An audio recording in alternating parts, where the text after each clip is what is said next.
In the remote mountains of the Pacific Northwest, a contractor with $3 in his pocket was about to discover why some bargains come with a deadly price. What started as a simple property inspection took a shocking turn when he came face to face with water that burned human skin on contact. Navarro wasn't your typical weekend property buyer. For over a decade, he had spent his life fixing problems other people walked away from. Known for his stubborn refusal to let mysteries go unsolved, when he encountered a scarred albino carp surfacing in the poisoned lake, he had no idea he was walking into the center of an illegal bioweapons testing operation. Navarro's decision to investigate the metallic coating that clung to everything it touched would lead to the exposure of a corporate conspiracy that reached into the highest levels of government. What began as a $3 government auction purchase would become a battle against environmental terrorists masquerading as cleanup contractors. The entire Pacific Northwest would never be the same after the truth about weaponized water was finally exposed to the world. Before we jump back in, tell us where you're tuning in from. And if this story touches you, make sure you're subscribed, because tomorrow I've saved something extra special for you. Navarro thought $3 was the best money he'd ever spent until he read the fine print. The government surplus auction had been a bust. Rusted filing cabinets, a broken generator, office chairs with more holes than fabric. Most bidders had already packed up when the auctioneer's voice cracked over the microphone. Lot 47B, one recreational lake property, 12.3 acres, remote location, minimal improvements. Opening bid, $1. Kai's hand shot up before his brain caught up. 3 other half-hearted bids later, he owned a lake for the price of a gas station coffee. The clerk, a nervous woman with ink-stained fingers, handed him the deed with obvious relief. "Congratulations, Mr. Navarro. Just read the conditions carefully." Kai barely glanced at the paperwork as he signed, too focused on the blurry satellite photo paperclipped to the deed. The lake looked perfect, isolated, surrounded by pine forest, no visible development. His dream weekend retreat practically free. It wasn't until he was loading his truck that he noticed the odd clause buried in paragraph 7. Grantee agrees to maintain surface integrity of water body. Do not break the surface. He stared at the words, reading them twice more. What kind of bureaucrat wrote swimming restrictions into a property deed? Maybe it was some environmental protection thing, spawning season or endangered fish. Still seemed excessive for a remote mountain lake that probably saw one visitor a year. The drive north took 4 hours through increasingly empty country. His GPS lost signal twice, forcing him to navigate by the hand-drawn map the clerk had provided. The roads grew narrower, the trees taller, until he was driving down what could generously be called a gravel path through a tunnel of green. When he finally reached the lake, Kai understood why the price had been so low. The place felt abandoned in a way that went deeper than simple neglect. A collapsed ranger station sat near the shore, its roof caved in, windows dark as empty sockets. The wooden dock had rotted through in several places, its posts leaning at drunken angles. Wildflowers had overtaken what might once have been a parking area, but the lake itself was beautiful, a perfect oval of dark water surrounded by steep, forested hills. The surface was mirror-smooth, reflecting the late afternoon sky so perfectly it was hard to tell where water ended and air began. No ripples, no signs of fish jumping, just absolute stillness. Kai parked near a relatively flat spot and climbed out, breathing deeply. The air smelled of pine resin and something else, something faintly metallic that might have been old iron from the ranger station. Birds called from the trees, but their voices seemed muted, as if the forest was holding its breath. He walked to the water's edge, careful to avoid the rotting dock planks. Up close, the lake was darker than it had appeared from a distance, nearly black despite the clear sky overhead. He couldn't see the bottom even near the shore. "Do not break the surface," he muttered, remembering the deed's strange clause. He knelt and extended his hand toward the water, stopping just short of touching it. The surface was so still it looked solid, like polished obsidian. A sound made him look up. Across the lake, barely visible through the trees, he caught a glimpse of movement. A flash of white that might have been a vehicle, there and gone so quickly, he couldn't be sure he'd seen anything at all. Kai stood, shading his eyes against the declining sun. The far shore looked empty now, nothing but forest and shadow.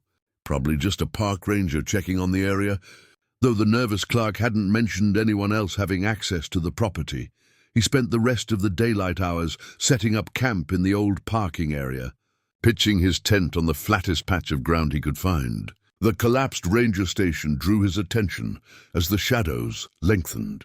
The building had been substantial once. Stone foundation, thick log walls, a chimney that still stood straight despite the roof's collapse. But something was wrong with the timeline. The deed listed the station as abandoned for over 20 years, but Kai's contractor's eye caught details that didn't fit. New bolts on the stone foundation, fresh mortar between some of the rocks, recent repairs that someone had tried to make look old. More concerning were the signs mounted at intervals around the lake shore, yellow metal plates bolted to pine trees at eye level. The paint was bright, unfaded by weather. Each one bore the same message in stark black letters: danger, restricted area, no swimming, no fishing, no contact with water. 20-year-old abandoned property with brand new warning signs. Kai pulled out his phone to take pictures, but there was no signal. The clerk had mentioned that too, though she'd seemed oddly relieved about it. As darkness fell, he built a small fire using deadfall from the forest floor. The flames reflected off the lake's surface, creating a second fire that burned upside down in the black water. Still no ripples, no sign of wind or current. It was like looking at a photograph of a lake rather than the real thing. Kai opened a beer and studied the deed again by firelight. Most of it was standard legal language, but that clause kept drawing his attention. Do not break the surface. Not no swimming or no boating. Don't break the surface. As if the water itself was somehow fragile. He thought about the glimpse of white across the lake, the fresh warning signs, the recent repairs to a supposedly abandoned building. Someone was maintaining this place, keeping it secure while making it look forgotten. The question was why. Kai woke to absolute silence. No bird calls, no wind through the trees, no lapping of water against the shore. Even his campfire had died without a sound, leaving only cold ashes and the acrid smell of burnt wood. He checked his watch, 6:47 a.m. The sun was just beginning to filter through the forest, casting long shadows across the lake's surface. The water was still mirror-perfect, undisturbed by even the faintest breeze. Kai had grown up around lakes and rivers, and he'd never seen water so completely motionless. There should have been something, insects touching down, fish feeding, the natural movement that came with living water. This looked dead. After a quick breakfast, he decided to explore the shoreline. The property deed mentioned 12.3 acres, which meant he owned a good stretch of the perimeter. He wanted to understand what he'd bought, and more importantly, why someone was maintaining warning signs on abandoned land. The forest was dense but walkable, carpeted with decades of pine needles that muffled his footsteps. Every 100 yards or so, he found another yellow warning plate bolted to a tree. Each one identical, each one clearly recent despite being mounted to look permanent. The bolts were stainless steel, the kind that cost extra but didn't rust. Halfway around the lake, Kai discovered something that made him stop cold. A concrete platform, maybe 4 feet square, sat just back from the shore. It held a metal box about the size of a microwave, painted forest green and locked with a heavy padlock. Cables ran from the box into the ground, disappearing toward the water. On top, a small antenna pointed across the lake. It was some kind of monitoring equipment. Recent installation, judging by the fresh concrete and unmarked cables. Someone was listening to this lake, recording something, transmitting data to somewhere else. Kai circled the platform, taking mental notes. No identifying marks, no agency logos, no permit tags. Just professional-grade surveillance gear hidden in the forest around a lake that was supposed to be abandoned. He found two more identical platforms as he continued his circuit, each one positioned to provide coverage of different sections of shoreline. By the time he returned to his campsite, Kai was certain of three things. This place wasn't abandoned, it wasn't unmonitored, and the $3 sale price was starting to make sense. Someone wanted a legal owner on the books, a legitimate deed holder who could be blamed if anything went wrong. He was a patsy, not a buyer. The thought should have scared him. Instead, it made him angry. Kai had built his life around fixing things, houses, relationships, problems that other people walked away from. He'd bought this place as a retreat, but now it felt like a puzzle that needed solving. And puzzles, especially ones involving deception, brought out his stubborn streak.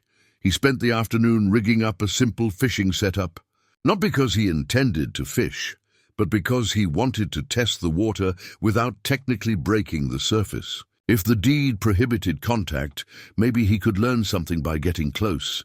Using a telescoping pole from his camping gear and some string, he fashioned a crude net from a torn t-shirt. Nothing that would catch fish, but something that might capture whatever was making the water look so dead. From the old dock, Kai lowered his makeshift net just to the surface, letting the fabric touch, but not break through. The water felt wrong even through the cloth, too thick, too viscous, as if something was dissolved in it that didn't belong. When he pulled the net up, his breath caught. The fabric was coated with a thin, metallic film that gleamed like oil but moved like liquid mercury. It clung to the cloth, beading and flowing as he lifted it from the water. The substance had an iridescent quality that shifted from blue to green to purple depending on the angle. Kai held the net closer to examine the coating. It had no smell he could detect, and it didn't seem to be evaporating. Just a thin, slick film that hadn't been there when he'd lowered the net. That's when the pain started. It began as a tingling in his fingers where he gripped the pole, then spread up his arms like electrical current. Not quite burning, not quite freezing, but something that made his skin crawl and his vision blur. He dropped the net and stumbled backward, shaking his hands as if he could fling away the sensation.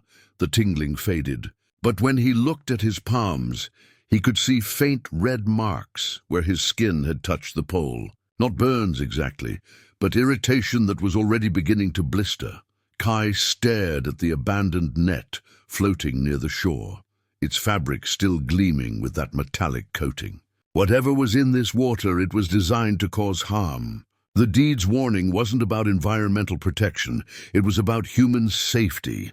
Someone had turned a mountain lake into a weapon, then sold it to him for $3 to keep it legal. As he bandaged his hands with supplies from his first aid kit, I noticed something else that chilled him. The monitoring platforms he'd found weren't just listening devices. They were positioned to detect when someone broke the lake's surface, to record evidence of contact. Someone was watching, waiting to see what would happen to the fool who'd bought a poisoned lake without reading the warning signs. But as Kai looked across the water at the forest where he was sure he'd glimpsed that white vehicle the day before, he realized he wasn't as alone as they thought. If they were watching him, maybe it was time to start watching back. The white SUV appeared on the third morning, parked brazenly on the far shore where the tree line met the water. Kai spotted it through his binoculars just after sunrise, a clean, late-model Chevy, with no visible plates and tinted windows dark enough to hide whoever sat inside. It hadn't been there when he'd gone to sleep, which meant someone had driven a vehicle through dense forest in complete darkness just to watch him. Professional surveillance, not casual curiosity. He kept the binoculars trained on the SUV while he broke camp, making it obvious he'd seen them. If they wanted to play games, he could play games. But as he loaded his truck, movement in his peripheral vision made him freeze. Two men in khaki uniforms were walking along his side of the shoreline, moving with the casual confidence of people who belonged there. They wore no badges, no name tags, nothing to identify what agency they worked for. Just matching clothes, and the kind of tactical boots that cost more than most people's monthly rent. The older man, grey-haired and thick around the middle, raised a hand in greeting as they approached. His smile was practiced, the kind salespeople used when they wanted something. "Morning. You must be Mr. Navarro." Kai straightened, keeping his voice neutral. "That's right. And you are?" "Briggs Holt." The man didn't offer his hand, didn't provide a title or agency. "This is my partner Wade. We're responsible for monitoring this area." "Monitoring for what?" Briggs gestured toward the lake. "Environmental protection. Water quality concerns. The usual bureaucratic nonsense." His smile never wavered, but his eyes were cold. "We noticed you've been camping here. Beautiful spot, isn't it?" "I own it." Kai pulled the deed from his jacket pocket, unfolding it deliberately. "Bought it at government auction 3 days ago. All legal and recorded." Wade, younger and built like a weightlifter, stepped closer to examine the paperwork. His interest seemed genuine, though something in his expression suggested surprise, as if they'd been told to expect a trespasser, not a legitimate owner. "Well, I'll be damned," Wade muttered, then caught Briggs's sharp look. "I mean, that's unusual. Thought this land was still tied up in environmental review." "Apparently not." Kai folded the deed, tucking it back into his jacket. "Question is, what gives you the right to monitor my property?" Briggs's smile finally faltered. "Mr. Navarro, there are some safety concerns with this particular body of water. Contamination issues that make it hazardous for recreational use. We're just here to make sure nobody gets hurt." "Contamination from what?" "Industrial runoff from old mining operations. Heavy metals, chemical residues. Nothing that would harm the environment long term, but definitely not safe for human contact." Briggs's rehearsed tone suggested he'd given this explanation before. The warning signs should have made that clear. Kai thought about the metallic coating on his makeshift net, the blisters on his palms that were still healing. If it's that dangerous, why wasn't it mentioned in the deed? Why sell the property at all? Government moves slow, Wade said. Probably just bureaucratic lag between agencies. The important thing is you understand the risks now.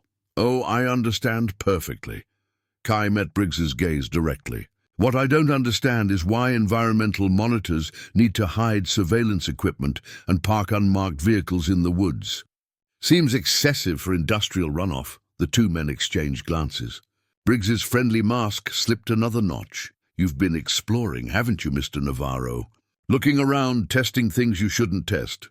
On my own property, yeah, that could be dangerous. For everyone involved. Briggs stepped closer, and Kai could smell stale coffee and cigarettes on his breath. Best to keep your activities limited to dry land. Maybe find a different lake for your recreational needs. Are you threatening me? I'm advising you. There's a difference. But Briggs's hand had moved to rest on something clipped to his belt. Not a gun, but definitely a tool of some kind. Smart people listen to good advice. Kai felt his temper rise, but forced himself to stay calm. These men were professionals, and he was outnumbered in the middle of nowhere with no cell phone coverage. Confrontation would be stupid, but he wasn't going to be intimidated off his own land by a couple of fake environmental monitors.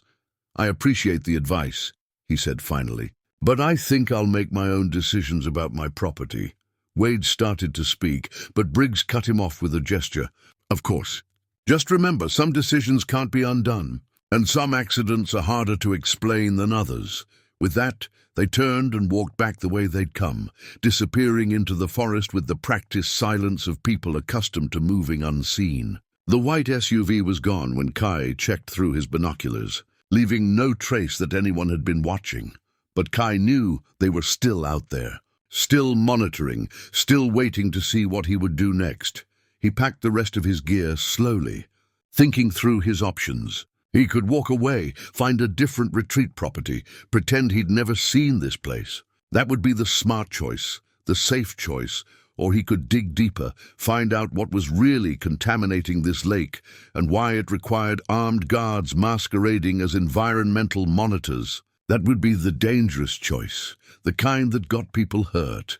As Kai drove away from the lake, he was already planning his return trip. But next time he wouldn't be camping alone.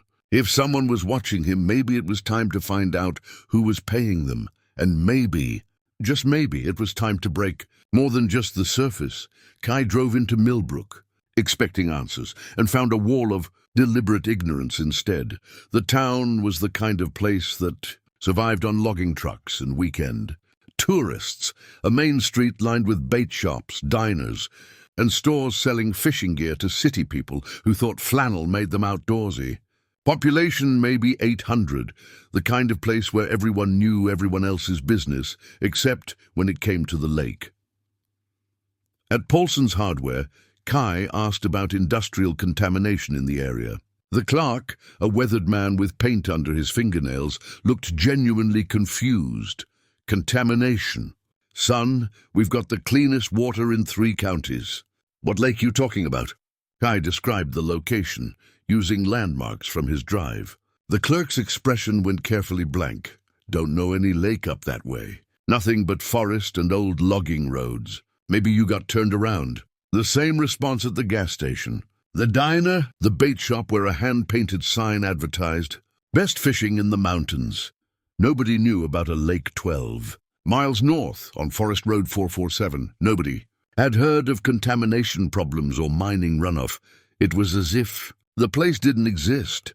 Kai was buying supplies at the grocery store when he finally met someone willing to acknowledge reality. The cashier was a woman about his age, with prematurely gray hair and the kind of steady gaze that suggested she didn't suffer fools. Her name tag read, Marisol. You're the one asking about the lake, she said quietly, scanning his canned goods without looking up. You know it? I know it. She glanced toward the front windows, checking to see who might be watching. And I know you shouldn't be there alone. Kai leaned closer, lowering his voice to match hers. What happened to it? Marisol finished scanning his groceries, her movements deliberate and unhurried. But when she spoke, her words carried the weight of old grief.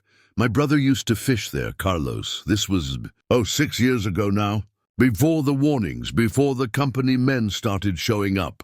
She bagged his items with practiced efficiency. He was good at finding the hidden spots, places where the fish were bigger and less spooked. What happened to him? Came home sick one evening. Fever, blisters on his hands and face. Said the water had felt strange, thicker than normal, but he'd thought maybe it was algae bloom. Marisol's voice remained steady, but Kai could see her knuckles whiten as she gripped the counter. Took him to the clinic in Silver Falls. Doctor said it looked like chemical burns, but Carlos swore he hadn't touched anything except lake water and fish. Kai thought about his own blistered palms, the metallic coating that had clung to his makeshift net. Did he recover? For a while. Then he went back to the lake? Marisol nodded, finally meeting his eyes. Said he needed to understand what had made him sick. Wanted to collect samples, maybe get them tested. He was always like that, couldn't let mysteries go unsolved. Her smile was bitter. Found him 3 days later in his truck on Forest Road 447. Heart attack, the coroner said. 28 years old, no history of heart problems. The grocery store suddenly felt too small, too exposed. I could see other customers pretending not to listen while they examined produce and cereal boxes. I'm sorry, he said quietly. Company men came around after the funeral. Mercer Industries, they said. Offered to buy Carlos's truck, said they were sorry for our loss. When I asked what an industrial contractor wanted with a dead fisherman's pickup, they said sometimes it was easier to clean up loose ends than explain them. Did you take the money? Hell no. Marisol's composure cracked slightly. But a lot of other folks did. Families who'd lost people to accidents around the lake. Hunters who got sick, hikers who never came home. Mercer paid them all to stay quiet, signed papers saying they wouldn't talk about what happened. Kai glanced around the store again. The other customers had moved on, but he could feel the weight of attention from the street outside. People were watching, taking note of who talked to the stranger, asking dangerous questions. Why are you telling me this? Because Carlos would want someone to know the truth. And because... She hesitated, then pulled out her phone, showing him a news article from the previous week. This came up in my Google alerts yesterday. The headline read, Mercer Industries wins federal contract for hazardous material remediation. The article was brief, Corporates speak about environmental cleanup and public-private partnerships. But one detail jumped out at Kai. The contract was worth $47 million and included specialized phototoxic biofilm neutralization technology, phototoxic.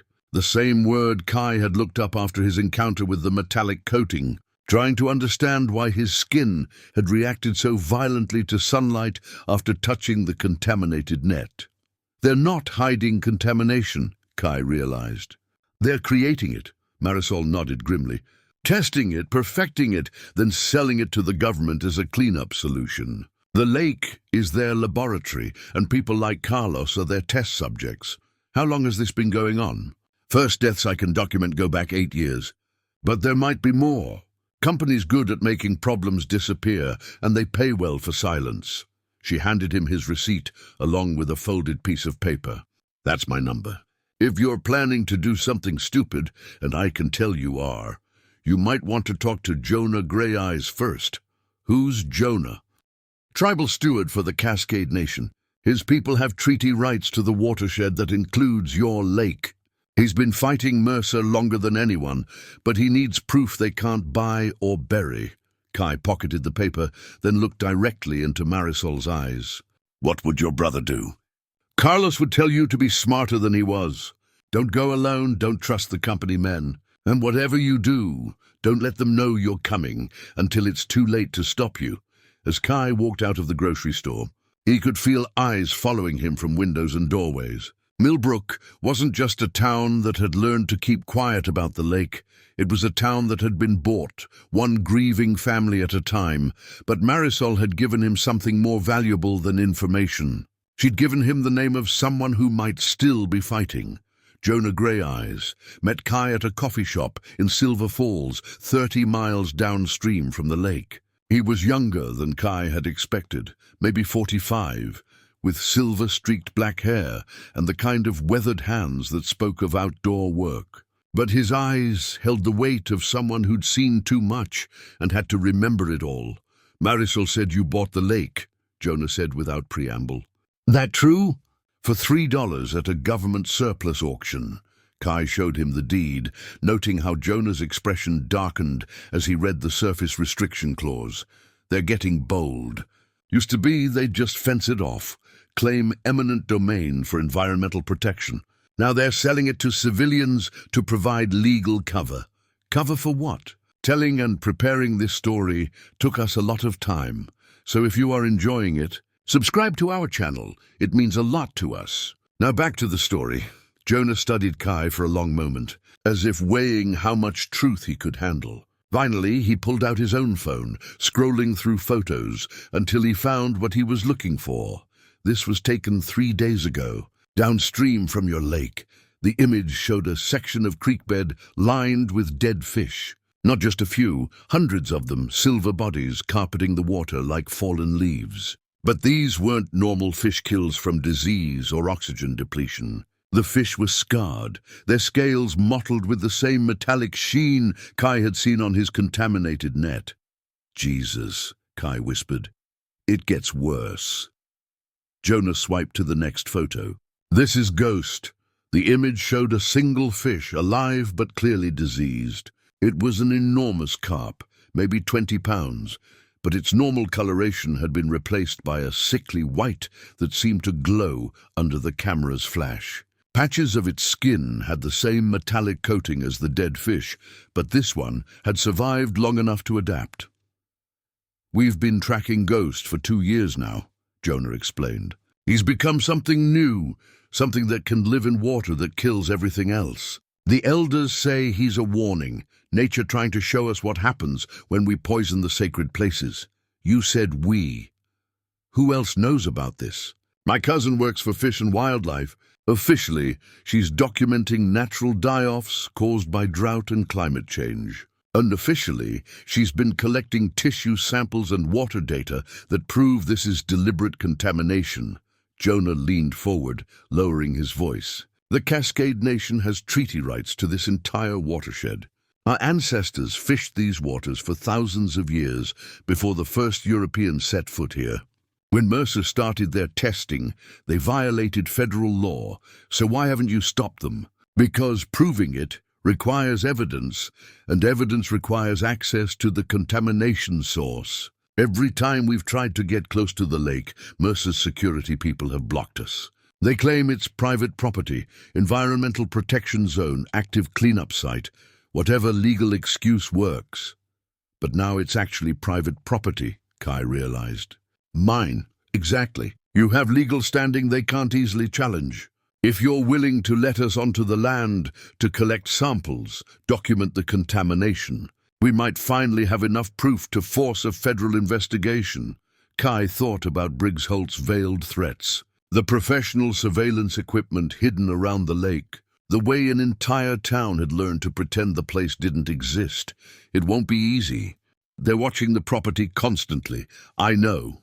But there's another way. Jonah pulled up a map on his phone, zooming in on the area around the lake. Traditional trails, old hunting paths that predate the Forest Service roads. My grandfather used to take me fishing back there when I was a kid. I know ways to reach the water without using the main access. When? Tonight. New moon, good cloud cover. If we're careful, we can get in and out without triggering their surveillance. Kai stared at the map, mentally plotting routes through terrain he'd only seen from the shoreline. It was dangerous, possibly stupid, but it was also the first real chance to understand what was happening to the lake. What kind of samples do you need? Water, sediment, tissue from any dead fish we can find. Maybe some of that metallic coating if we can collect it safely. Jonah's expression was grim. And photos. Lots of photos. The kind of documentation they can't explain away or buy off. What about Ghost? If he's really adapted to survive in that water, wouldn't he be proof of what they've done? Maybe. But Ghost is smart.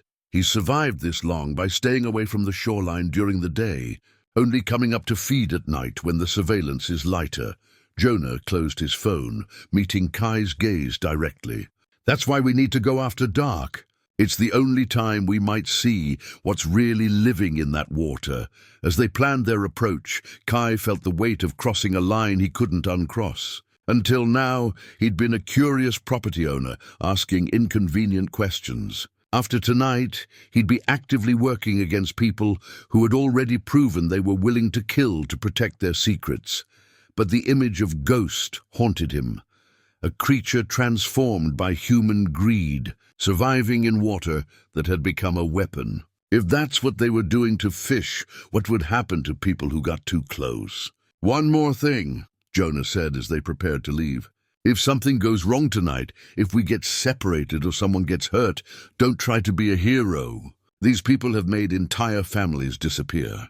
They won't hesitate to do the same to us. Kai nodded, but privately he wondered if it was already too late for caution. He'd bought the lake for $3, thinking he was getting a bargain. Instead, he'd purchased himself a front-row seat to an environmental crime scene. Tonight, he'd find out just how high the price of admission really was. The plan went sideways when they found the teenager with the chemistry set. Kai and Jonah had spent 3 hours hiking through old-growth forest, following game trails that hadn't seen human traffic in decades.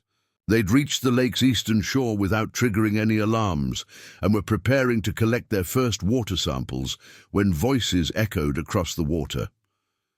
Completely insane readings. The pH is all over the place, and look at this spectral analysis. Through the trees, they could see lights dancing on the opposite shore. Not flashlights, but the steady glow of scientific equipment. Someone else was testing the water, and they weren't being subtle about it. Shit, Jonah whispered. They're going to bring every warden in 50 miles down on us. But Kai was studying the lights with growing curiosity.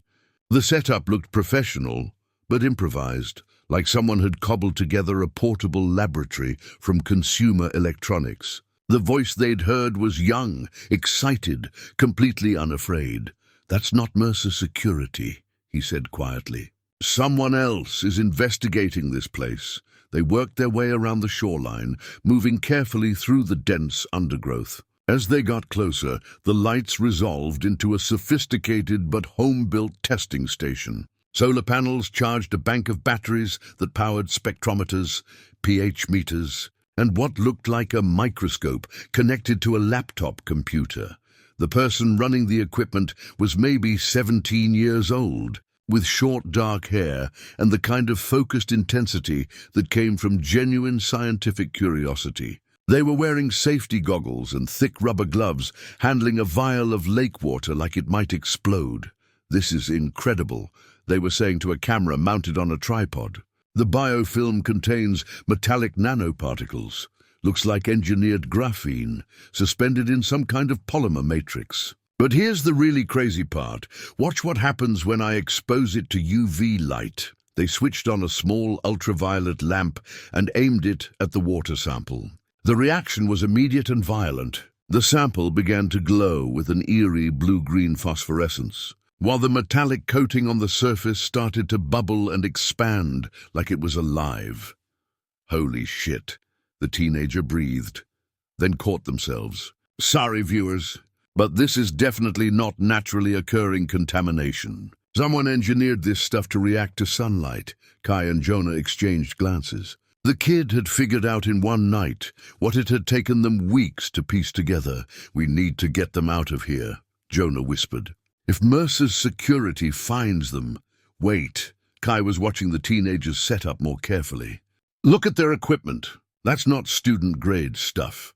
The kid was now running what looked like a genetic sequencer, comparing samples from different parts of the lake. Their commentary was running live to what appeared to be a substantial online audience. The laptop screen showed hundreds of viewers watching the stream. "The really terrifying thing is how targeted this contamination is," they continued, adjusting the microscope focus. "It's not just randomly toxic, it's designed to bind with human skin cells specifically. Like someone engineered a weapon that only activates when it comes in contact with people." A branch snapped behind them. Kai spun around to see 3 figures emerging from the forest, Briggs Holt and 2 men he didn't recognize, all wearing night vision goggles and moving with military precision. Well, Briggs said, his voice carrying clearly across the water. "Looks like we've got ourselves a little science fair." The teenager looked up from their equipment, pulling off their safety goggles. For the first time, they seemed to realize they might be in danger. Hi there. I'm just doing some water quality testing for my YouTube channel." "Nothing to worry about. YouTube?" One of Briggs's men sounded alarmed. "How many people are watching?" The kid glanced at their laptop. "About 800 right now. It's kind of a niche topic." 800, Briggs repeated, then spoke into a radio. "We have a public exposure situation. Need immediate containment." Kai made a decision that would haunt him later. Instead of staying hidden, instead of following Jonah's advice to avoid heroics, he stood up and walked into the clearing. "Evening, Briggs. Taking the night shift now?" The security team spun toward him, hands moving instinctively toward concealed weapons. But Briggs held up a hand, stopping them. "Mr. Navarro, I thought we discussed the importance of staying away from this area." "You discussed." "I listened. Didn't say I agreed." Kai moved closer to the teenager's setup, positioning himself between them and Briggs's team. "Fascinating work you're doing here, kid. What's your name?" "Noor Patel," they said, then seemed to remember their camera was still running. "I'm a senior at Portland Science Academy, and I specialize in environmental chemistry. This is my channel, Noor's Natural Mysteries, where we explore weird science in the Pacific Northwest." "Noor, I think it's time to pack up your equipment," Briggs said, his voice taking on the false patience adults used when talking to children. "This area isn't safe for unauthorized research." "Actually, I have authorization," Noor replied, pulling out a folded paper. "My faculty advisor got me a student research permit from the Forest Service. I'm legally allowed to collect water samples for educational purposes." Briggs examined the permit, his expression growing darker. "This doesn't cover nighttime access." "It doesn't prohibit it either." Noor was packing their equipment with impressive efficiency, but they kept the camera running. "Besides, some chemical reactions only occur in darkness, like bioluminescence triggered by mechanical agitation." They picked up a long stick and poked the lake surface, sending ripples across the water. Where the stick touched, The water began to glow with the same blue-green phosphorescence they'd created with UV light. See that? The biofilm is photosynthetic. It stores solar energy during the day and releases it when disturbed. But here's the really interesting part. Nor held the stick closer to their camera, showing how the metallic coating clung to the wood and continued glowing even after being removed from the water. The phosphorescence only occurs where the biofilm comes in contact with organic material, specifically compounds found in human skin and hair. It's like a targeting system. The implications hung in the air like a physical presence. 800 people were watching a teenager prove that someone had weaponized a mountain lake. "Turn off the camera," Briggs ordered, his friendly mask finally slipping completely. "Now." "Sorry, can't do that," Noor replied, slinging their equipment bag over their shoulder. "This is a live stream. Ending it abruptly would just make people more suspicious." They started walking toward the forest, but Briggs's men moved to block their path. "I'm afraid we can't let you leave with that footage," Briggs said. "National security concerns." That's when Jonah stepped out of the woods behind them, holding what looked like a traditional hunting bow, but moved like someone who knew exactly how to use it. "Actually," he said quietly, "I think you can." The abandoned lighthouse stood on a rocky outcrop 3 miles downstream from the lake, its white tower stark against the pre-dawn sky. According to Jonah, it had once guided log rafts down the river during the timber boom, but had been decommissioned for 30 years. Now it served a different purpose entirely. "Ada Morrison lives here?" Kai asked, studying the structure through binoculars. "By herself?" "She's not exactly a people person," Noor replied, adjusting their backpack full of scientific equipment. "But she's got the best archive of shipping records and environmental data in the entire watershed." They'd spent the rest of the night evading Briggs's security team, using old deer trails and stream beds to stay off the main roads. Jonah had called ahead on a satellite phone, and Ada had agreed to see them. Though she'd made it clear the meeting was a one-time favor, the lighthouse keeper who met them at the door looked like she'd stepped out of a maritime novel. Weathered face, steel-grey hair pulled back in a practical bun, clothes that prioritized function over fashion. But her eyes were sharp with intelligence, and the way she moved suggested someone comfortable with solitude, but not defeated by it. "You're the fool who bought the lake," she said to Kai without preamble. "Should have done your research first." "I'm doing it now." Ada studied him for a moment, then stepped aside to let them enter. "Come on, then. But touch nothing without asking, and don't expect me to hold your hand through this." The lighthouse interior had been converted into something between a library and a laboratory. Every surface was covered with filing cabinets, weather monitoring equipment, and stacks of documents held down with paperweights made from polished river stones. Charts of water flow patterns covered the walls, annotated with decades of handwritten observations. "I've been tracking every ship, barge, and truck that's moved through this watershed since 1987, Ada explained, pulling out a thick ledger book. "Started as a hobby when I was working for the Coast Guard. Turned into an obsession after I retired and noticed patterns nobody else seemed to care about." She opened the ledger to a section marked with red tabs. "Your lake first showed up in shipping manifests 8 years ago. Aegis Terra Corporation, that's Mercer's subsidiary company, started moving equipment up Forest Road 447 in unmarked trucks. Always at night, always with private security escorts." Kai leaned closer to examine the entries. Each one was meticulously documented. Dates, times, vehicle descriptions, cargo estimates based on truck weight and axle configuration. "You watched them personally." "Damn right I did. When strangers start hauling mystery cargo into pristine watershed, someone needs to pay attention." Ada turned several pages, revealing photographs taken with a telephoto lens. "These were taken from the old fire tower about 2 miles from your lake. The images showed industrial equipment being unloaded under floodlights, storage tanks, pumping systems, what looked like laboratory modules designed for field deployment. Men in hazmat suits supervised the operation while armed guards maintained a perimeter." This looks like a military operation, Noor observed. Taking pictures of the photographs with their phone. Military contractor, civilian oversight, Ada confirmed. But the manifest data tells a different story. She pulled out another folder, this one filled with shipping documents and invoices. Aegis Terra ordered specialty chemicals through a dozen different suppliers, always in small quantities to avoid regulatory attention. But when you add them all up, Ada spread the documents across a table, organizing them by date and supplier. The pattern became clear. Components for synthetic biology, engineered nanoparticles, photosensitive compounds that had no legitimate environmental use. They weren't cleaning up contamination, Kai realized. They were creating it from scratch. Bioweapons research, Jonah said grimly. Using the lake as a testing ground because it's remote, legally complicated, and easy to contain. But why sell it to me? Why create a civilian owner at all? Ada's expression darkened. Because something went wrong. Look at the shipping data from 6 months ago. The most recent entries showed a different pattern.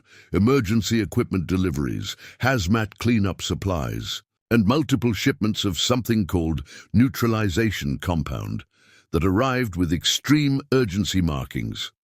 They lost control of their experiment, Ada explained. The biofilm started spreading faster than they anticipated, moving downstream, affecting wildlife in ways they hadn't predicted. They needed legal cover for a larger-scale cleanup operation.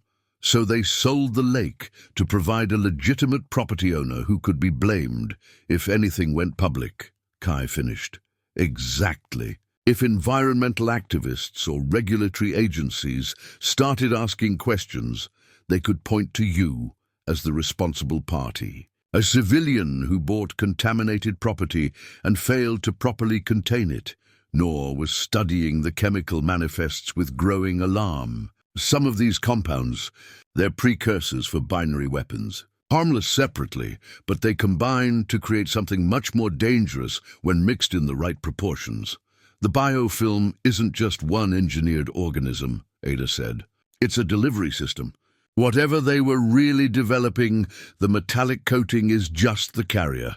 A soft, chiming sound interrupted their conversation. Ada glanced at a monitoring station near the window, her expression shifting from concern to alarm. Motion detectors along the access road. Multiple vehicles moving fast. She began shutting down equipment and closing files with practiced efficiency. They've found us. Through the lighthouse windows, they could see headlights cutting through the early morning fog. 3 vehicles, maybe 4, approaching from different directions to block any escape route. Back door? Jonah asked. Leads to a cliff face. Nowhere to run. Ada was stuffing documents into a waterproof bag. But there's a reason I chose this place. Old lighthouse keepers had to be prepared for storms. She led them to a narrow staircase that spiraled up through the lighthouse tower. At the top, a powerful radio setup occupied most of the lamp room, with antennas and relay equipment that looked far more sophisticated than a retired Coast Guard officer should have been able to afford. Emergency broadcast system, Ada explained, powering up the radio. Tied into the Coast Guard network, National Weather Service, even some military frequencies I'm technically not supposed to have access to. Below them, vehicle doors were slamming shut. Voices echoed off the lighthouse walls as Briggs's security team surrounded the building. Ada Morrison! Briggs's amplified voice carried clearly through the morning air. We know you're in there. Come out and we can discuss this civilly, like you discussed things with Carlos Vega. Ada called back, her hand hovering over the radio controls. Or the Henderson family? Or any of the others who asked too many questions? That's different. Those were accidents, misunderstandings. This is a national security matter. National security. Ada's laugh was bitter. You mean corporate liability? Noor was still taking pictures, documenting everything they could see from the lighthouse windows. My stream is still running. About 1,500 viewers now, and the numbers climbing. Good, Ada said. Let them watch. She flipped several switches on the radio setup, and suddenly their voices were being broadcast across multiple emergency frequencies. Anyone with a scanner, Anyone monitoring Coast Guard communications, anyone listening to weather reports would hear what happened next. This is Ada Morrison at Beacon Point Lighthouse, broadcasting on emergency frequencies. I'm documenting the harassment and intimidation of civilians who have uncovered evidence of illegal weapons testing by Mercer Industries and their subsidiary, Aegis Terra Corporation. The reaction was immediate. Gunshots rang out, aimed not at them but at the radio antennas on the lighthouse roof. Sparks flew as bullets severed transmission lines. "They're cutting our communications," Jonah observed. "Too late," Ada replied, holding up a satellite phone. "Already uploaded everything to secure servers. The documentation, the shipping manifests, the chemical analysis, it's all out there now. More gunshots, these ones aimed at the lighthouse windows. Glass shattered, forcing them to take cover behind the radio equipment. "Ada!" Briggs's voice had lost all pretense of civility. "Last chance. Come down now or we're coming up." "This is a federal crime," Ada broadcasts into her radio. "Armed assault on civilians engaged in legal environmental monitoring. I repeat, armed assault in progress at Beacon Point." The radio died as the last antenna was severed. But Noor's phone was still streaming, still broadcasting their situation to a growing online audience. 1,700 viewers, Noor reported. "And people are calling the police, the Forest Service, even the FBI. This is going viral." Heavy footsteps echoed from the staircase below. Briggs's men had breached the lighthouse and were coming up. Ada looked at the three of them, Kai with his deed to a poisoned lake, Jonah with his treaty rights and scientific documentation, Noor with their phones streaming everything live to the internet. "Whatever happens next," she said quietly, "you've got the proof. The truth is out there now. They can't bury it anymore." The footsteps were getting closer. In minutes, maybe seconds, Briggs's security team would reach the lamp room. But below them, new vehicles were arriving. Not more security. These had flashing lights and official markings. Someone had heard Ada's emergency broadcast. Someone with the authority to intervene. The race between truth and bullets had begun. The standoff lasted 6 hours. Federal agents, county sheriff's deputies, and Forest Service rangers had responded to Ada's emergency broadcast, creating a complex jurisdictional nightmare that worked in their favor. Briggs's security team couldn't simply shoot their way out when half the Pacific Northwest law enforcement was watching, but they also couldn't let Kai and the others leave with their evidence intact. "This is Agent Sarah Chen, FBI Environmental Crime Unit," a voice called through a bullhorn. "All armed personnel, identify yourselves and state your authority for being on federal land." From the lighthouse windows, Kai could see the tactical situation developing. Briggs's men had taken defensive positions around the building, but they were now surrounded by legitimate law enforcement officers who had questions about why private security was firing on civilians. "We're contractors for Aegis Terra Corporation," Briggs responded, "authorized by the Department of Environmental Protection to secure a hazardous material contamination site." "Show me your federal authorization," Agent Chen demanded. The delay gave Noor time to keep broadcasting. Their phone stream had grown to over 3,000 viewers, and the story was being picked up by environmental blogs and social media accounts across the region. "This is insane," Noor whispered, watching the viewer count climb. "People are organizing protest groups, calling their representatives. Some university professor in Portland is already analyzing the chemical data we uploaded." Ada monitored radio traffic through a battery-powered scanner. Coast Guard's dispatching a helicopter from Astoria. EPA's sending an investigation team from Seattle. Someone even contacted the tribal council. They're claiming treaty violations. "Good," Jonah said grimly. "The more agencies involved, the harder it'll be for Mercer to control the narrative."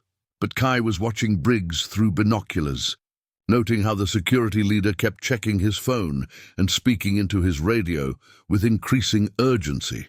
Whatever orders he was receiving weren't making him happy. "He's getting pressure from above," Kai observed.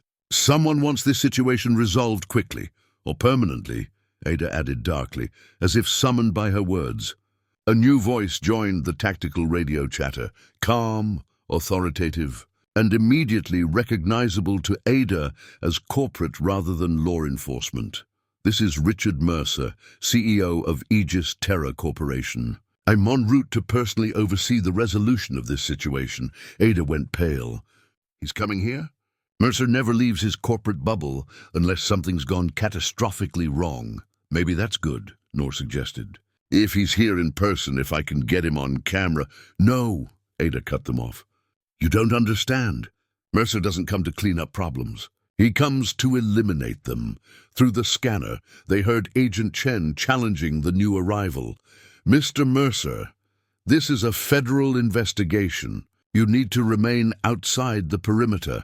"Agent Chen, I appreciate your diligence, but this situation involves classified environmental research that poses immediate public health risks. I have authorization to take necessary action to protect civilian populations."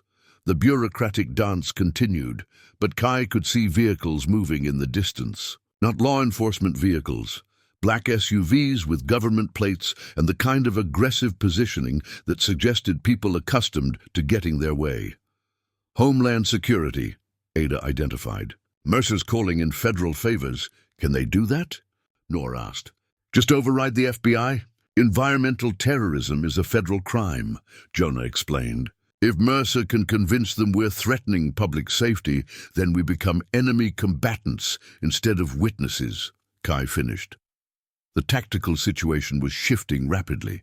The local law enforcement officers who had responded to Ada's emergency broadcast were being supplemented by federal agents who took orders from Washington rather than the regional FBI office. "New plan," Agent Chen announced over the radio. "All civilians in the lighthouse, you have 10 minutes to surrender yourselves and any materials you've collected.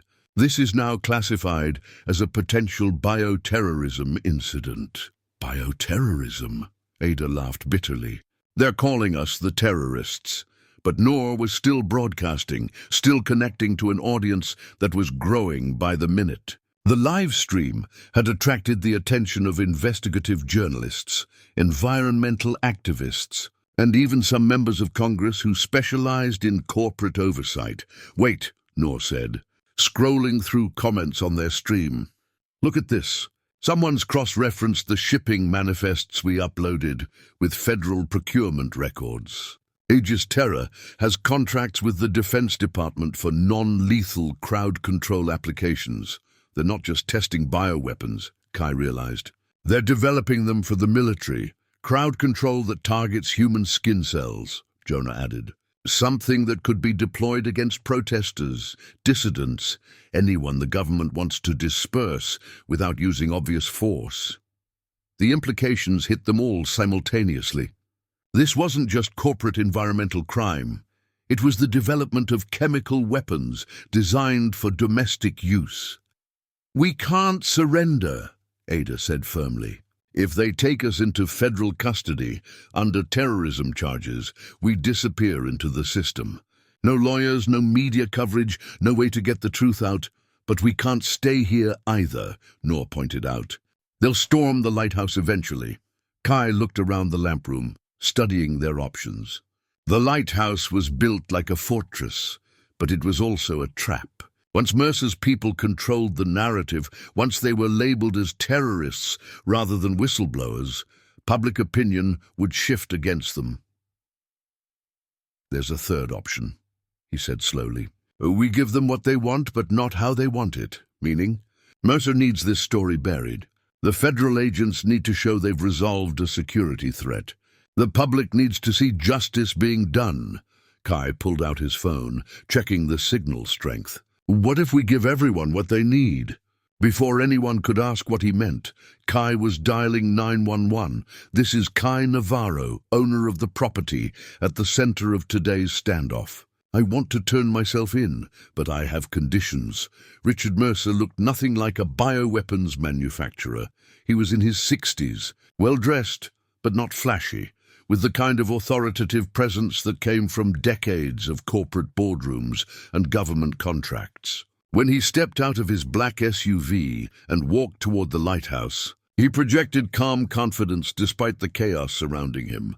But Kai could see the tension in his shoulders, the way his eyes kept scanning for potential problems. This wasn't going according to Mercer's plan. "Mr. Navarro," Mercer called out, his voice carrying easily across the compound. "I understand you've been having concerns about your recent property purchase. Perhaps we can discuss this like reasonable adults." Kai, Ada, Jonah, and Noor had descended from the lighthouse under FBI escort, their hands zip-tied but their phones still streaming. Agent Chen had agreed to Kai's conditions. Surrender in exchange for a public statement, broadcast live, addressing the environmental contamination they'd discovered. "I'm very reasonable," Kai replied, positioning himself where Noor's phone camera could capture both him and Mercer. "That's why I'm wondering why you've been testing bioweapons on my property without telling me." Mercer's practiced smile faltered slightly. "I think there's been a misunderstanding. Aegis Terra is an environmental remediation company. We don't develop weapons. We clean up contamination left by others." "Then explain this," Jonah interrupted, holding up one of Ada's shipping manifests. "Purchase order for graphene nanoparticles, photosensitive polymers, and synthetic biology equipment." "That's not cleanup, that's manufacturing.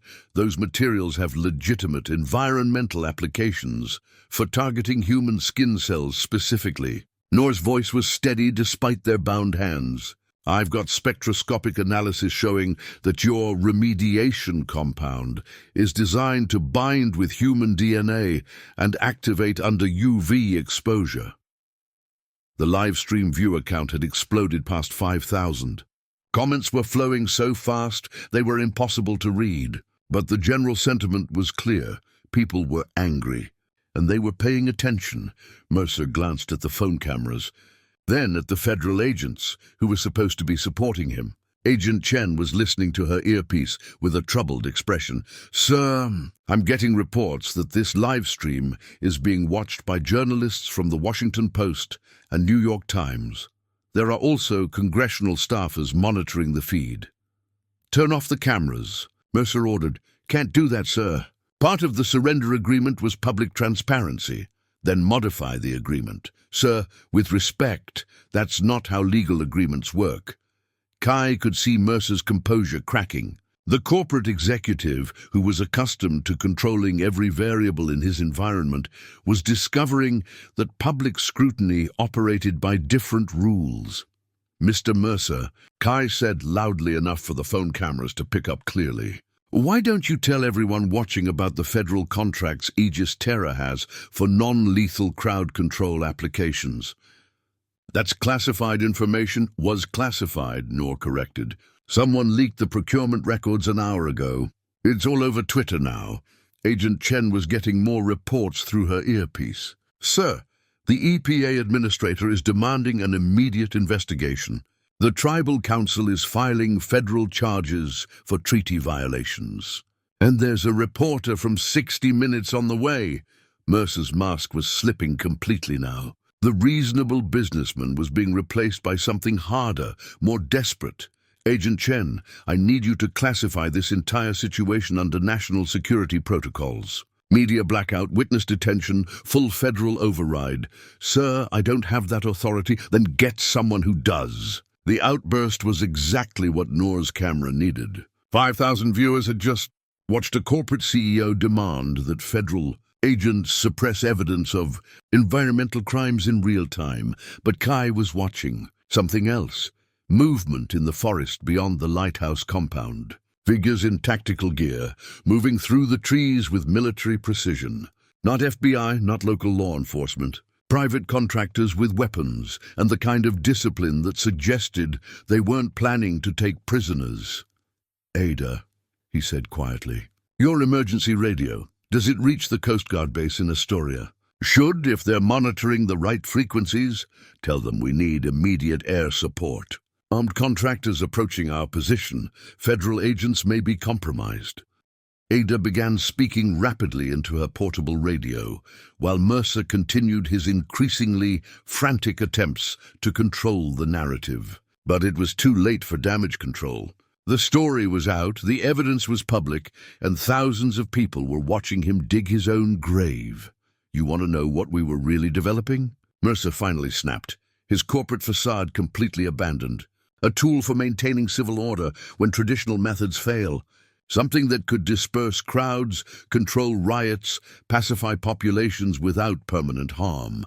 By poisoning them, Jonah said. By giving them a reason to comply with lawful authority. The admission hung in the air like a physical thing. Mercer had just confessed on camera to developing chemical weapons for domestic population control. In the distance, helicopter rotors were beating the air. But Kai couldn't tell if they belonged to the coast guard or to Mercer's people. The race between truth and bullets was about to reach its finish line. The sky above the lake burned orange as dawn broke. Through the smoke, Kai crouched behind the overturned ranger station table, his hands pressed against his ears as the biofilm ignited in a chain reaction across the water's surface. What Mercer's men had intended as destruction had become undeniable proof. The phototoxic substance glowed like molten metal under the morning sun, sending pillars of toxic vapor spiraling into the sky. "Jesus Christ," Briggs Holt whispered, lowering his weapon as he stared at the blazing water. His radio crackled with panicked voices from Mercer's remaining wardens, but he didn't respond. Instead, he pulled out his phone and began recording. 23 years I've been keeping this secret. Not anymore. Across the shore, Noor's live stream was pulling in thousands of viewers as she narrated the spectacle. "This is what they were hiding," she said, her voice steady despite the chaos around her. "This is what they killed to protect. A lake full of weaponized poison, and they were going to let it spread." Soul emerged from behind a cluster of warning signs, her face streaked with soot, but her eyes fierce. "My brother died for this," she called out to Mercer, who stood frozen at the water's edge, his expensive suit now torn and dirty. "Miguel died, and you covered it up like he was nothing." Mercer spun around, his composure finally cracking. "You people don't understand the bigger picture. This research could have saved lives. The applications for disaster response, for containment, by testing it on innocent people." Kai stood up from his cover, the morning light casting long shadows across his burned face. The glove's mark had left permanent scarring, but he wore it now like a badge of honor. By poisoning an entire ecosystem and bribing people to stay quiet, the sound of helicopters grew louder overhead. Ada Morrison stepped out from behind the lighthouse ruins, clutching a metal briefcase. "Those aren't your helicopters, Mr. Mercer. I made some calls last night. Territorial authorities, EPA, tribal council representatives. They're all coming." Mercer's face went pale. He reached for his radio, but Briggs stepped forward and knocked it from his hand. "It's over, sir," Briggs said quietly. "I can't protect this anymore." "I won't." The first helicopter touched down 50 yards from the shore, disgorging federal agents in hazmat suits. They moved with practiced efficiency, setting up containment barriers and air quality monitors. One agent approached their group, pulling off her helmet to reveal short grey hair and tired eyes. "Agent Sarah Cross, Environmental Crimes Unit," she announced. "We received reports of illegal bioweapons, testing and environmental contamination. Which one of you is Kai Navarro?" Kai raised his hand, suddenly aware of how small he must look against the backdrop of burning water and government helicopters. "That's me.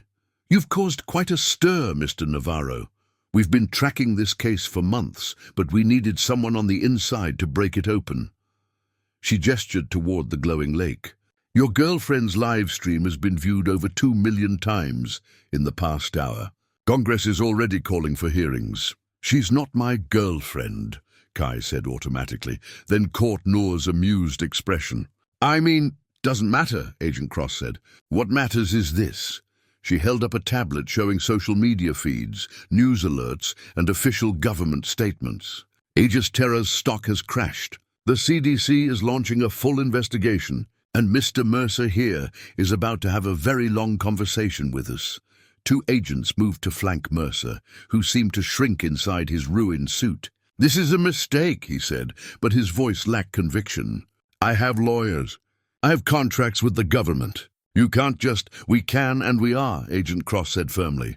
Byron Mercer, you're under arrest for conspiracy to violate the Biological Weapons Convention, environmental terrorism, and about a dozen other federal charges. We're still counting. As they led Mercer away in handcuffs, he looked back at Kai with something that might have been respect. You have no idea what you've unleashed, he said. The cleanup alone will cost billions. The lawsuits will destroy this entire region. Maybe, Kai replied, but at least people will know the truth. The biofilm continued to burn for 3 more hours, creating an otherworldly spectacle that would dominate news cycles for weeks. As the flames finally died down, leaving behind a lake that looked like a mirror made of oil, Jonah Greyeyes waded into the shallow water near the shore. Ghost, he called softly, and the scarred albino carp surfaced near his feet, its pale scales reflecting the smoky sky. Somehow, impossibly, the fish had survived. You're going to be famous, old friend. Noor lowered her phone after ending her final live stream of the day. 27,000 subscribers and counting, she said with satisfaction. And every major news network wants an interview. What will you tell them? Saul asked, wrapping a blanket around her shoulders. The truth, Noor said simply. All of it. 3 weeks later, Kai sat on a newly installed memorial bench overlooking the lake. The water was still and dark, marked by floating containment barriers and monitoring buoys. A small plaque beside the bench read, "In memory of Miguel Vega and all others whose lives were lost or forever changed by the events at this site. May truth always surface." The territorial government had declared the lake a protected memorial site, permanently closed to fishing or recreation, but open to scientists and journalists who wanted to study what Aegis Terra had done. The cleanup would take years, possibly decades, but the biofilm was already showing signs of natural breakdown now that it was exposed to constant sunlight. Saul approached with 2 cups of coffee, settling beside him on the bench. The settlement checks came through, she said. Every family in town gets compensation. It won't bring Miguel back, but it's something. And Briggs? Testifying at the congressional hearing next month. Full immunity in exchange for everything he knows about Aegis Terra's other sites. She sipped her coffee thoughtfully. Turns out this wasn't the only lake they poisoned. Kai nodded, unsurprised. He'd learned enough about corporate cover-ups to know they were rarely isolated incidents. How many more, do you think? Dozens, maybe hundreds. But now that the story's out, people are looking. Noor's started a whole movement of citizen scientists testing water sources across the country. They sat in comfortable silence, watching the sun reflect off the monitoring equipment. In the distance, a film crew was setting up for another documentary interview. Kai had given so many interviews in the past weeks that he'd started declining most of them, but this one was different, a survivor's story, told by survivors. Do you ever regret it? Saul asked. Buying this place, I mean. Starting all this. Kai considered the question, his fingers tracing the scar on his cheek. He thought about Miguel, about all the families who'd been silenced, about the fish that had died in poisoned water while men in suits counted profits. He thought about Noor's courage and Jonah's wisdom and Ada's carefully preserved records. $3, he said finally. I paid $3 for this lake, and I got exactly what I bargained for. What's that? The truth, Kai said, watching Ghost surface near the shore, the scarred carp's pale form a living reminder that some things survive even the worst that humans can devise. Sometimes that's worth everything. As the sun set behind the memorial site, casting long shadows across the water, Kai felt something he hadn't experienced since the day he'd first read that strange deed clause, peace. The surface had been broken, the truth exposed. And while the scars would remain forever, the lies were finally dead. In the distance, Noor's voice carried across the water as she conducted another interview, still fighting to make sure the story stayed alive. What people need to understand, she was saying, is that this could happen anywhere. It probably is happening anywhere. We just have to be brave enough to look. Kai smiled, finished his coffee and headed home, leaving the lake to its ghosts and its guardians and its hard-won truth. Up next, we have two more incredible stories that are waiting for you. Just click the image you want to watch and it will take you there. If you enjoyed this video, make sure to subscribe. It would mean a lot.